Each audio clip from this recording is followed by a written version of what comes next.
Avant de traiter un certain nombre d'indexations de rangées réticulaires quelconques, nous rappelons tout d'abord que pour une meilleure description du réseau cristallin, il est plus commode de remplacer les entités, à savoir les atomes, les ions ou les molécules constituant la maille gérant ce réseau, par des points qu'on appelle des nœuds. L'arrangement tridimensionnel triplement périodique des nœuds d'un cristal s'appelle le réseau ponctuel. D'un autre côté, toute droite passant par deux nœuds d'un réseau ponctuel est appelée rangée réticulaire. Et comme les nœuds se répartissent tridimensionnellement de façon périodique dans le réseau ponctuel, une rangée réticulaire donnée contient donc plusieurs nœuds et ces derniers sont équidistants. L'équidistance des nœuds, et c'est ce qui correspond à la distance entre deux nœuds consécutifs, donc cette équidistance est appelée période ou paramètre de la rangée. D'un autre côté, une rangée réticulaire n'est pas unique, mais il existe plusieurs rangées identiques et équidistantes qui lui sont parallèles. L'ensemble de ces rangées constitue ce qu'on appelle une famille de rangées réticulaires. Et par convention, la rangée représentant toute la famille est celle passant par l'origine choisie du réseau cristallin. Cette rangée sera notée UVW entre crochets. U, V et W sont des entiers relatifs premiers entre eux et correspondent aux coordonnées du nœud le plus proche de l'origine de la maille qu'on choisit comme maille de référence. Et nous rappelons enfin que les coordonnées d'un nœud sont données sous forme UVW qu'on ne met pas entre parenthèses et entre lesquelles il n'y a pas de virgule, comme ce qu'on a l'habitude pour un point quelconque M de l'espace de coordonnées X, Y, Z. Tout ce qu'on vient de rappeler peut être illustré par la figure suivante. Considérons les nœuds d'un plan XOY d'un réseau ponctuel cristallin. Ces nœuds peuvent être regroupés sur des droites parallèles, identiques et équidistantes, à savoir que la distance entre ces droites est exactement la même, et elles sont identiques du fait que les nœuds sur ces droites sont également espacés, à savoir qu'il y a la même distance entre deux nœuds consécutifs sur chacune de ces droites. Ces droites correspondent alors à la définition des rangées réticulaires. Elles constituent donc une famille, et la rangée qui va représenter toute la famille est celle qui passe par l'origine de la maille de référence. La rangée en question n'est autre que l'axe OX. Le vecteur unitaire de cette rangée est le vecteur A, dont le module correspond au paramètre ou bien ce qu'on appelle aussi la période de la rangée. Pour ce qui concerne maintenant l'indexation de cette rangée, et comme on l'a rappelé tout à l'heure, elle va être notée par les coordonnées du nœud le plus proche de l'origine. Comme ce dernier a comme coordonnées 1, 0, 0, la rangée réticulaire passant par l'axe OX va être notée 1, 0, 0. Les mêmes nœuds maintenant peuvent être regroupés sur des droites parallèles dont l'une d'elles n'est autre que l'axe OY de la maille. Ces droites parallèles sont là aussi équidistantes et la distance entre deux nœuds consécutifs de chacune d'entre elles est exactement la même et correspond au paramètre B de la maille. Cette distance correspond au paramètre ou bien à la période de la rangée réticulaire passant par l'axe OY.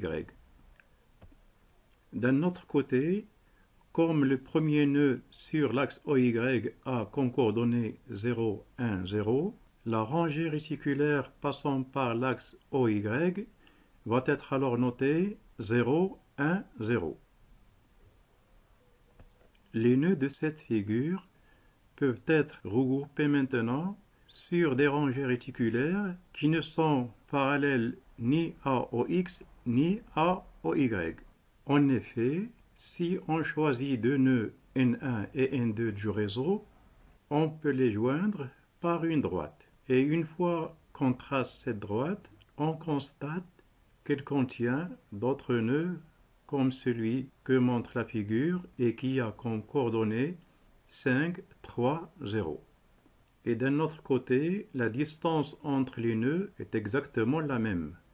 D'un autre côté, la rangée passant par les nœuds N1 et N2 n'est pas unique, mais il y en a plusieurs qui lui sont parallèles, équidistantes, et dont la distance entre les nœuds est exactement la même que celle entre N1 et N2. Et ce, comme le montrent les droites en rouge tracées en pointillés. Ces droites qu'on appelle rangées constituent alors une famille de rangées réticulaires, et celle qui va représenter la famille est par convention celle qui passe par l'origine de la maille de référence. Et comme les coordonnées du nœud qui vient juste après le nœud origine sont 2, 1, 0, la famille réticulaire alors va être notée 2, 1, 0 entre crochets. Le vecteur joignant l'origine de la maille au nœud de coordonnées 2, 1, 0 est le vecteur unitaire de la rangée. Vecteur dont le module va correspondre à la période ou paramètre de la rangée 2, 1, 0. Finalement, nous faisons remarquer que dans l'espace réciproque, les nœuds sont notés HKL. HKL sont les indices de Miller au lieu de UVW. Et les rangées réticulaires seront notées alors HKL entre crochets étoiles au lieu de UVW entre crochets comme il en est le cas dans le réseau direct. L'exercice que nous allons traiter est l'indexation des rangées réticulaires passant par les couples de nœuds 1, 2, 2, 3, 8, 0 et 3, 2, 0, 6, 8, 9. Et dans chaque cas, on nous demande de préciser l'ordre du nœud N2 par rapport au nœud N1, puis donner le paramètre ou ce qu'on appelle aussi la période de la rangée considérée si le système cristallin est orthorhombique ou cubique. Pour ce qui concerne alors le traitement du premier exemple, la rangée joignant les nœuds N1 et N2 ne passe pas par l'origine du réseau cristallin. Dans ce cas, on peut faire un changement d'origine de telle sorte que cette dernière soit prise par exemple sur le nœud N1. Dans ce cas, les coordonnées du nœud N2 deviennent 2, 6 et moins 2. Ces coordonnées ne sont pas premières entre elles puisqu'elles sont divisibles par 2. Le nœud N2 n'est pas alors le nœud le plus proche de l'origine, mais plutôt le deuxième. Pour obtenir alors les coordonnées du premier nœud après l'origine, il faut diviser les coordonnées de 6 et moins 2 sur 2. Les coordonnées du premier nœud seront alors 1, 3, moins 1, ou ce qu'on note également en cristallographie, 1, 3, 1 bar. Ainsi, la rangée réticulaire en question sera notée 1, 3, 1 bar. Comme nous l'avons fait dans les exercices précédents, si maintenant c'est N2 qu'on prend comme origine, les coordonnées de N1 deviennent moins 2, moins 6, 2.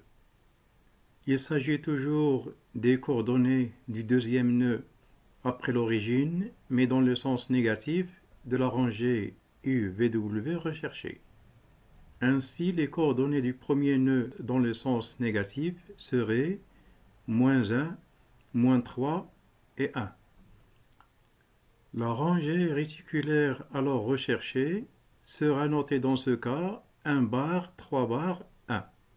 En fait, la rangée 1, 3, 1 bar et 1 bar, 3 bar 1 représentent la même rangée réticulaire.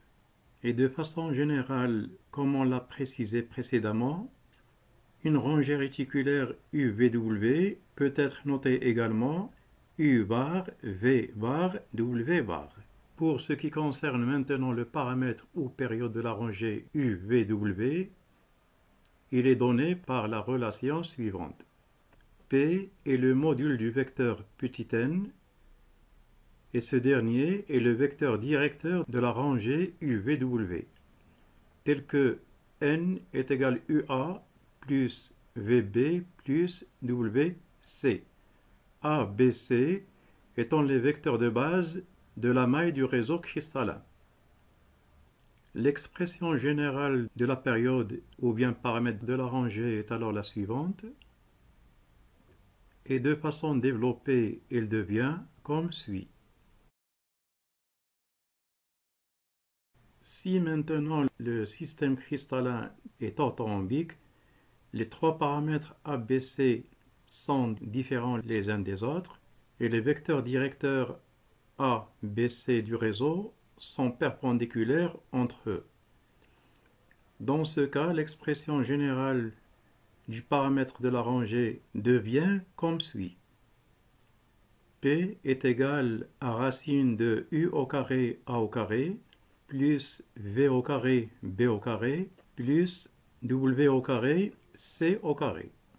Dans ces conditions, le paramètre ou période de la rangée 1, 3, moins 1 est alors racine de A au carré plus 9B au carré plus C au carré.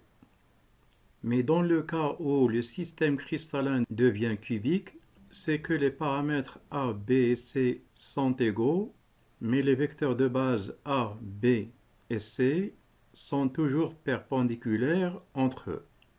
Dans ce cas, l'expression générale du paramètre P devient P est égal à A racine de U au carré plus V au carré plus W au carré.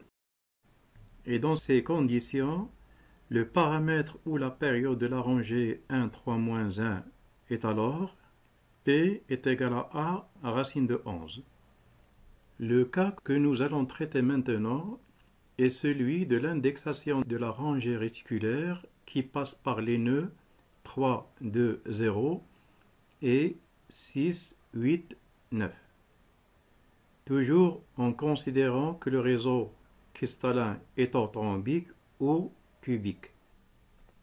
Comme dans les cas précédents, la rangée réticulaire joignant les nœuds 3, 2, 0 et 6, 8, 9 ne passe pas par l'origine du réseau cristallin. Pour la faire passer alors par l'origine du réseau, celle-ci peut être prise sur le nœud N1. Dans ce cas alors, les coordonnées du nœud N2 deviennent 3, 6 et 9. Ces coordonnées ne sont pas premières entre elles, puisqu'elles sont divisibles par 3. Le nœud N2 n'est pas alors le nœud le plus proche de l'origine du réseau, mais plutôt le troisième. Les coordonnées du premier nœud de la rangée réticulaire recherchée s'obtiennent alors en divisant 3, 6 et 9 par 3. Dans ces conditions, les coordonnées du premier nœud après l'origine de la rangée recherchée seront 1, 2, 3. Et la rangée réticulaire qu'on cherche à indexer sera notée 1, 2, 3. Comme nous l'avons précisé dans les exercices précédents, si maintenant c'est le nœud N2 qu'on prend comme origine, les coordonnées de N1 deviennent moins 2, moins 4, moins 6. Et de ce fait, la rangée recherchée serait notée 1 bar, 2 bar, 3 bar. En fait, comme dans les cas précédents, la notation 1, 2, 3 et 1 bar, 2 bar, 3 bar représentent la même rangée réticulaire. Et de façon générale, comme on l'a déjà signalé, toute rangée UVW peut être également notée U bar, V bar, W bar. Pour ce qui concerne maintenant le paramètre ou la période de la rangée, nous avons expliqué dans les exercices précédents que l'expression générale du paramètre est donnée par la formule suivante. Et nous avons expliqué précédemment, dans l'exercice précédent, que dans le cas du système orthorhombique, cette expression devient P est égal à racine de U au carré A au carré plus V au carré B au carré plus W au carré C au carré. Et ainsi, le paramètre de la rangée réticulaire 1, 2, 3 sera P est égal à A au carré plus 4B au carré plus 9C au carré. Et dans le cas où le système cristallin est cubique, l'expression du paramètre de la rangée devient P est égal à A racine de U au carré plus V au carré plus W au carré. Ainsi, le paramètre de la rangée réticulaire 1, 2, 3 en cas où le système cristallin est cubique est P est égal à A racine de 14.